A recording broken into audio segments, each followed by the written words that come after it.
Welcome to Immigrate.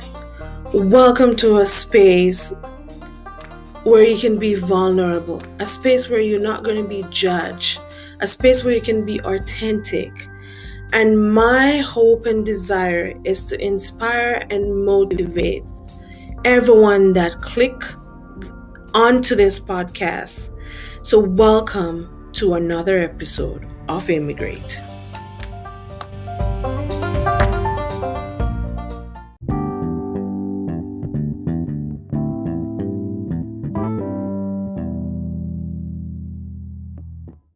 So, welcome to another episode of Immigrate. I'm so excited to have Peter Russell on the podcast today. And welcome, Peter.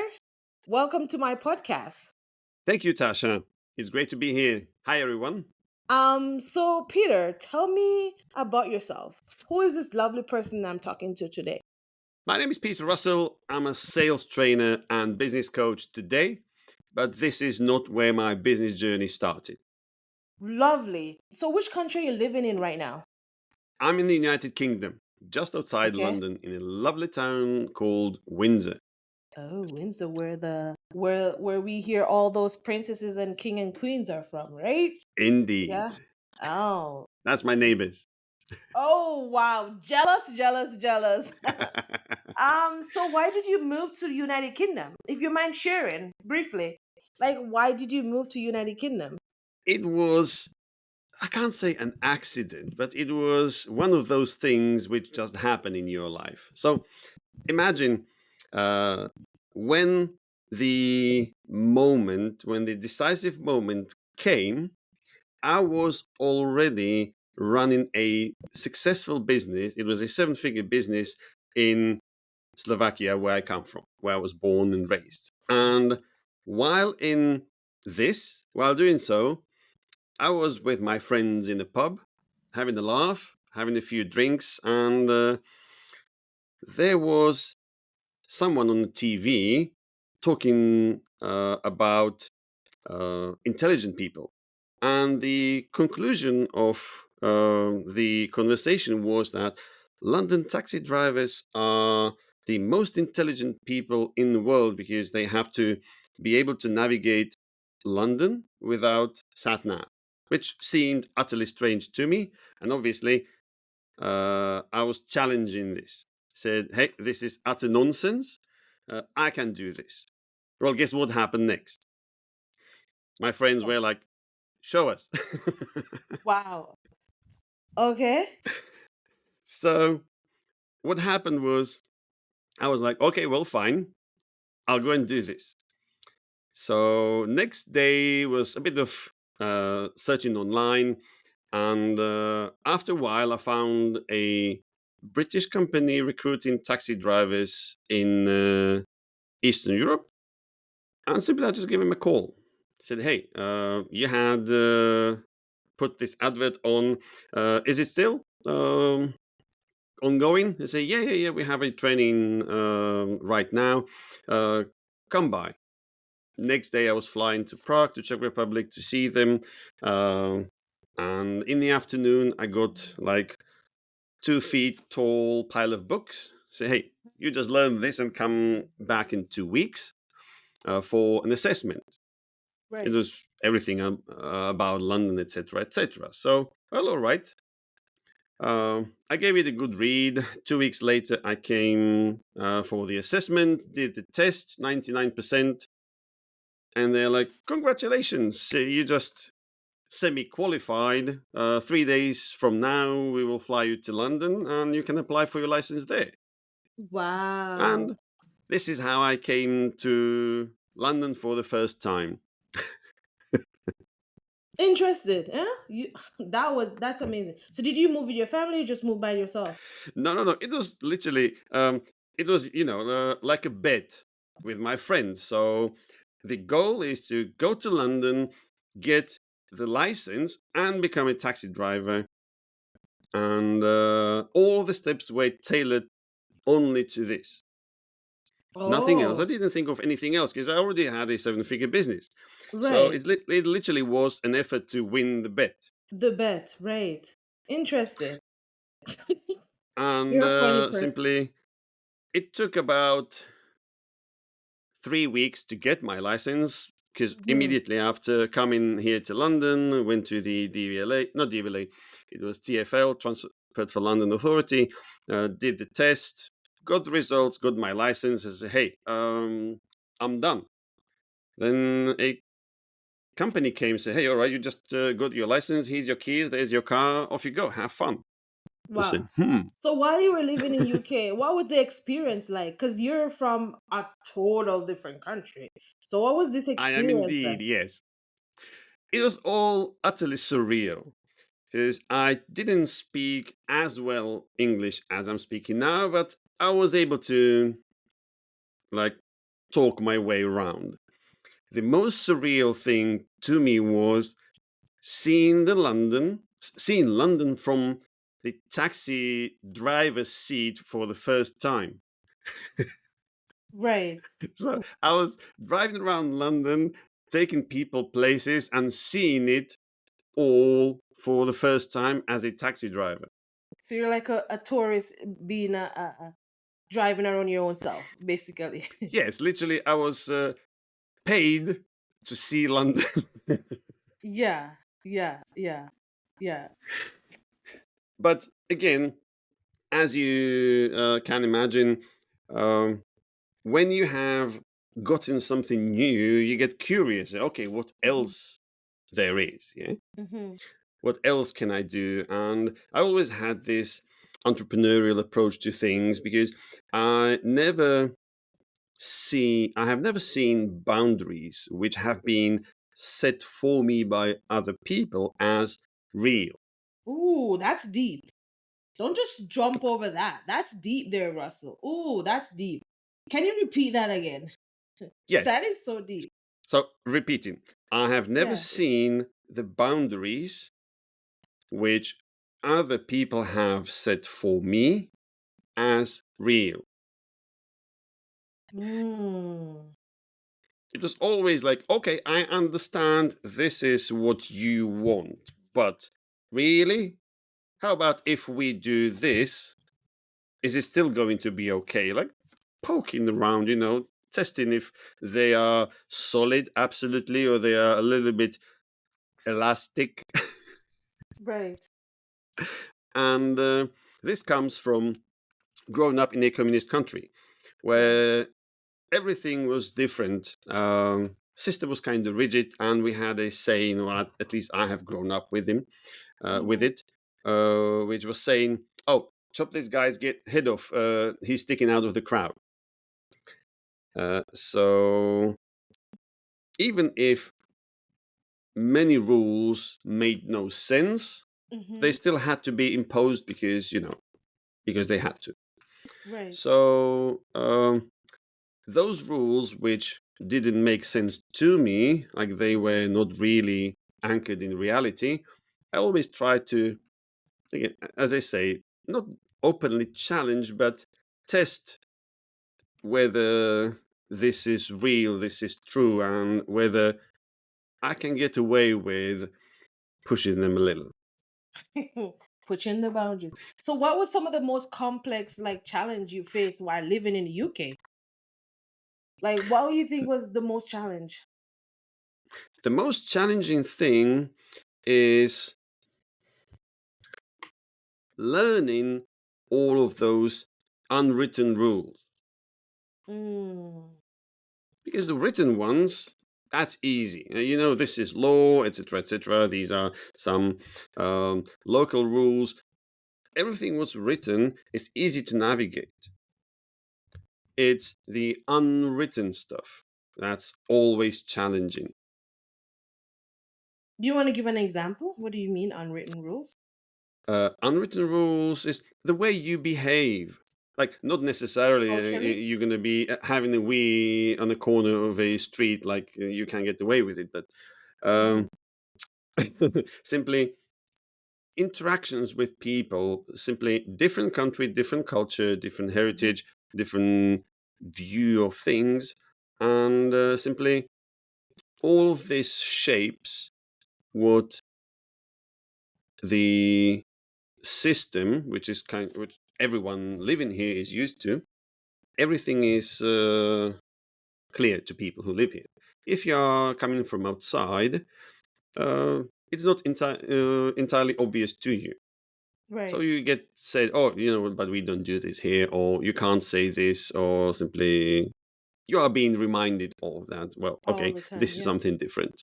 So this is the biggest challenge. But the biggest challenge I see for most of the people who Mm-hmm. don't have this entrepreneurial approach to things Mm-hmm. is to actually get out of the mindset of living back in their own country and accepting that this place is different. You need to blend in.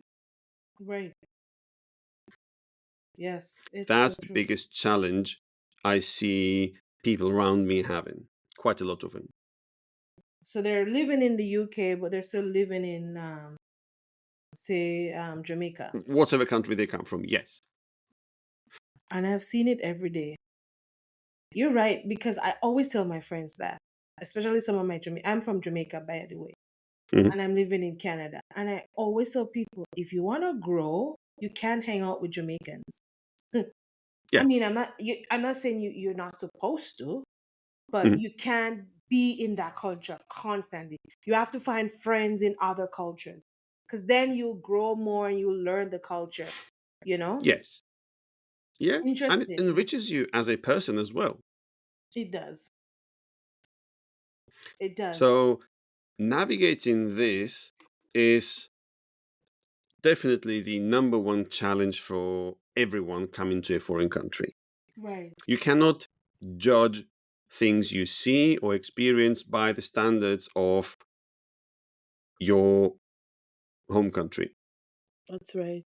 You get into trouble, especially compared money and stuff like that too. Oh, Or yeah, absolutely. Yeah. There so. are so many different approaches to the same thing. Mm-hmm. Mm. So if you should turn back to your younger self, would your Mhm. younger self say, "Man, Peter will be in UK"? Would you think? What would you think your younger self will tell you right now? Oh, it would be congratulations. Oh yeah, why? Oh, yeah, 100%. I always felt like a citizen of the world rather than fitting in the box of, oh, yeah, this is where you were born, this is who you are. Oh, so okay. So my view is always really broad because I don't immediately accept all of the narratives which are being thrown at me or those which I am experiencing. Keep always keeping an open mind about, okay, well, I understand this is what it is, this is what it's like, but there has to be a reason for it. And Mm-hmm. when I will invest some time, effort into investigating, educating myself on this, I can understand where these people are coming from. Therefore, I'm instantly getting closer to them, and the chance of building a successful relationship is Mm-hmm. multiple times higher. Oh, right. Ah, Open mindedness is a fantastic gift. it is. It is indeed. So, with all that said, what Mhm. kind of encouragement would you give to an immigrant who's listening to my podcast right now and saying, "Man, Peter took a bet"?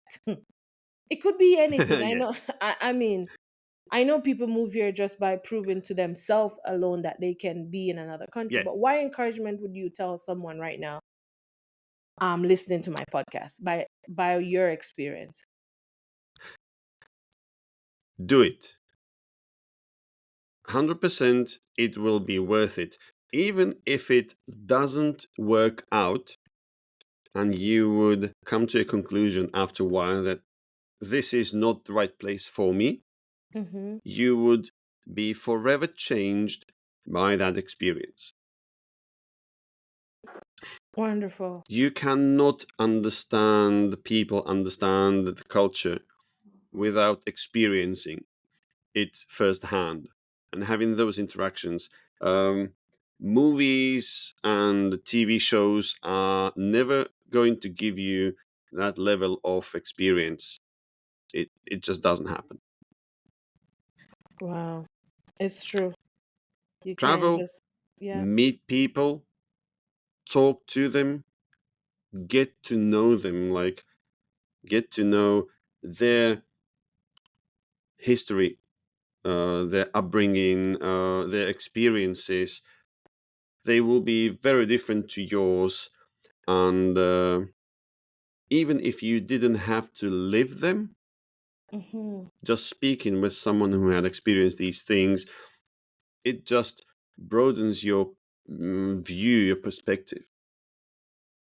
That's true. Word is wisdom, man. And if you can do that, and experience is wisdom too. Yes. I'm curious to know what your friends thought. I know we're Oh wrapping up. well. Were they surprised that you take that bet, or they're like, oh, that's something Peter would do? Oh no, no, no! No one was actually surprised. It's like I've always been that kind of a person who, when gets told this is impossible, I'm like, okay, hold my beer. So they haven't been surprised. It's something you do, you can do. Everyone can. There's nothing stopping you. Don't be afraid of doing so. Uh, do it. Something will come out of it. Something will change in you, and that change is the thing you so desperately need in your life. You cannot change, you cannot be different, staying all your life on the same place, meeting the same people, doing the same thing. Like, nothing will change regardless of how much you want to change or how much you believe that it will happen. You need to Right. make it happen. Right. So, how do you think your spiritual journey impact your journey right now? Regardless of what's your religion, Mm-hmm. one thing happens for sure. It validates a lot for you. Mm-hmm. Um, you will, yes, build confidence in yourself, but also it will validate for you that all of those teachings of the of your religion, the success stories you are being taught about, there is something in them. And if you will just go out and try something, do something, you have a shot at repeating them. And this validates, strengthens your spiritual connection and validates that there is a higher power or God which helps you along the way. It actually doesn't take away anything from you. Oh, okay. Thank you so much to be so vulnerable and fun. This was a very fun interview. Um, Yes, um, it was good fun. One more thing I would want to add yeah. is when you will take action and leave, go to another country, and try to build something from scratch, Mm-hmm. what you will gain is not just the experience of a different place Mm-hmm. and broadening of your own horizon. What Mm-hmm. also happens is you will see things you haven't seen before. That's right. And it can be both ways. So, either, well, regardless of where you are, you Mm-hmm. will see challenges. Yeah. There will be your challenges, there will be Mm-hmm. people around you who have their challenges. True. The key here is to look at those challenges and understand that if you are facing this, you are not alone. Mm. And in the context, in the grand scheme of things, you can either use that experience and knowledge Mm-hmm. and use what you already have from where you're coming from to solve a problem or address a challenge you are facing in this new place. Mm-hmm. Or you can use this experience in this new foreign country and develop a solution for people back home and Yep. solve their problem. Mm-hmm. Yep. Because now they're looking up to you. Therefore, whole communities can be moved forward because suddenly there is someone who can solve a problem everyone faced for so long no one either bothered or succeeded Mm-hmm. solving it. You can step up, solve the problem, and reap the rewards whatever form they come from Mm-hmm. or come in.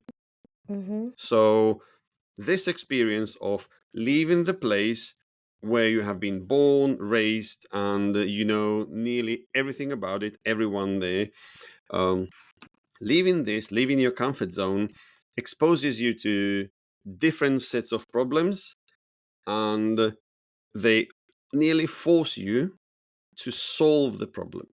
You can even be broken by the problem, and you say, "Well, okay, um, I can do nothing about it, therefore I'm leaving." Or you can solve it, and you can help countless people around you you don't even know. Mm-hmm. This is the best outcome for everyone.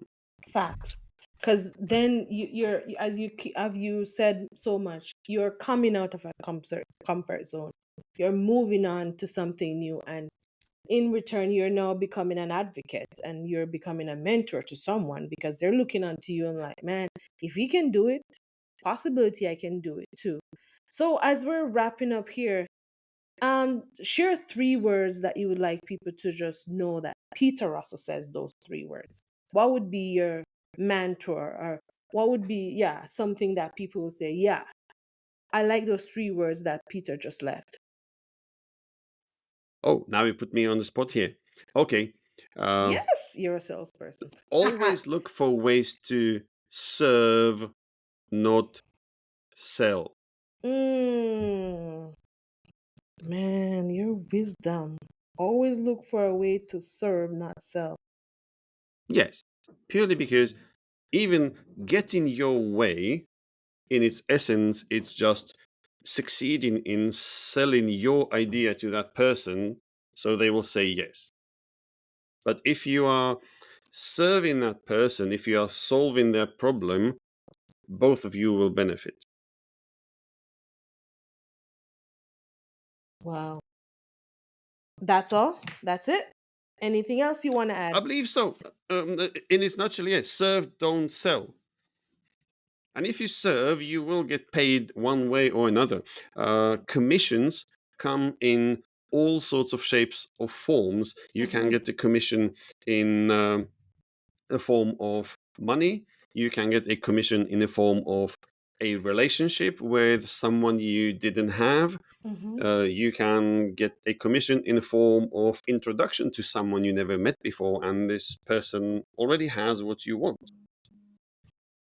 Mm, beautiful, So, beautiful. yeah, I just want to again if you thank you. can change your view, if you can Yeah, change your perspective from today onwards to what I just said, you will succeed no matter what. that is so profound, and I think that's going to be the talk of this podcast. Always looking ways to serve, not sell. That is so deep. Man, Russell, you have good wisdom, man.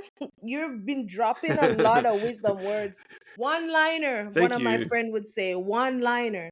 So yeah, I just want to thank you for being vulnerable and be authentic and fun in this interview today, and just tell people where they can find you and My where they pleasure. can see you online. Okay, well, the best place to connect with me is at peterrussell.consulting, Yeah. or find me on LinkedIn if you are there. I have just started seriously using Facebook or Instagram. So you should see me there as well. But besides that, I believe directly website or LinkedIn are the best ways of connecting with me. Just look up Peter Russell straight to number one. Wonderful. And I will also drop his information in the description so people can just click on the link and find you. Again, I just want to thank you for coming on to my podcast and like My believe in pleasure. me, because you coming on telling me that you believe in what I shared, and I really appreciate that. And yeah, thank you so much for this interview, Russell. You're welcome. It was great fun. And I hope it helped people to understand that there is nothing to be afraid of. And the experience of going to another country for whatever reason, whether it's fun, whether it's a bare necessity, you are escaping from war or any other kind of misfortune, it will change you forever. But it's a good thing. It definitely, because that changed my life too. So thank you so much. Thank you for listening to another episode, another interview with another guest. It was so inspiring, you know, and the conversation was so good. Um, I hope you were listening to the small gems that he dropped in the episodes, because he's indeed a salesperson, because he was very persuasive, and I'm so happy that I get to chat with him. And thanks again, Peter Russell, for coming on to my podcast. And I hope someone was inspired by this again. And thank you for listening to another great episode of Immigrate.